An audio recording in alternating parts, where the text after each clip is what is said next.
যদি নালিশ দিয়ে থাকে আপনারা আমাকে বলবেন আপনি তো এই কাজ করেছেন। আমি তেমনি ভাবে 16টা ইউনিয়নের সকলকে আমি চ্যালেঞ্জ দিয়ে বলবো আমি কারো থেকে 1 টাকা নিই নাই।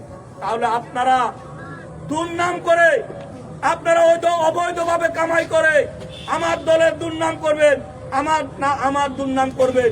এটা তো আপনারা আমার ক্ষতি করলেন, আমার দলের ক্ষতি করলেন। এটা জনগণ মেনে নেবে না। আপনাদের সেই অপকর্ম দায়িত্ব আমরা নেব না। একদিন না হোক একদিন আপনাদেরকে কিন্তু আইনের আওতায় আসতে হবে। তাকে আমাদের দলে অন্তর্ভুক্ত প্রয়োজন আমাদের নেই। আমরা সকলে মিলে তাদেরকে প্রত্যাখ্যান করব। যারা দলের নাম ভাঙিয়ে চাঁদাবাজি করবে তাদেরকে আমরা দলের সবাই ঐক্যবদ্ধ হয়ে প্রতিহত করব। শহীদ রাষ্ট্রপতি জিয়াউর রহমানের রাজনীতি খেটে খাওয়া মানুষের রাজনীতি।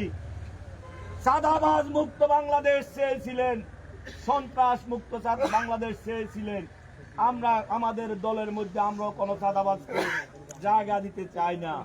বিশেষ কারণে কোন ব্যক্তি এই মুহূর্ত পর্যন্ত যেগুলা করেছেন আপনাদেরকে আমি অনুরোধ করব, বিএনপির নাম ভাঙিয়ে বিএনপিকে আর বিপদে ফেলিয়েন না। কোন রকম সন্ত্রাসী কার্যক্রমের সাথে কেউ জড়িত হবেন না, মাদকের সাথে কেউ জড়িত হবেন না, চাঁদাবাজির সাথে কেউ জড়িত হবেন না, দখলবাজি সজাগ দৃষ্টি রাখবেন। আর আসন্ন একটা শারদীয় দুর্গাপূজা উৎসব শুরু হয়েছে হিন্দু সনাতন ধর্মের বাইরে। সেই পূজাতে আপনারা আপনাদের নিজ নিজ জায়গা থেকে সনাতন ধর্মের সেই পূজা যেন নির্বিঘ্নে করতে পারে, কেউ যেন বিশৃঙ্খলা করতে না পারে, সেই দিকে সজাগ দৃষ্টি রাখবেন।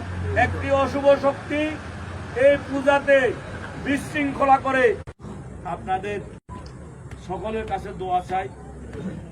আপনারা আমার জন্য অনেক কষ্ট করেছেন, আমি আপনাদেরকে অনেক কষ্ট দিয়েছি। আপনারা আমাকে আল্লাহর হস্তে সবাই ক্ষমা করে দিন। আর বাকি সময় যেটা আছে এই সময়ের মধ্যে সবাই মিলে বাংলাদেশ জাতীয়তাবাদী দলের প্রার্থীকে প্রতীককে বিজয় করার জন্য সর্বোচ্চ সহযোগিতা করবেন। ইনশাআল্লাহ আসন্ন নির্বাচন আপনারাই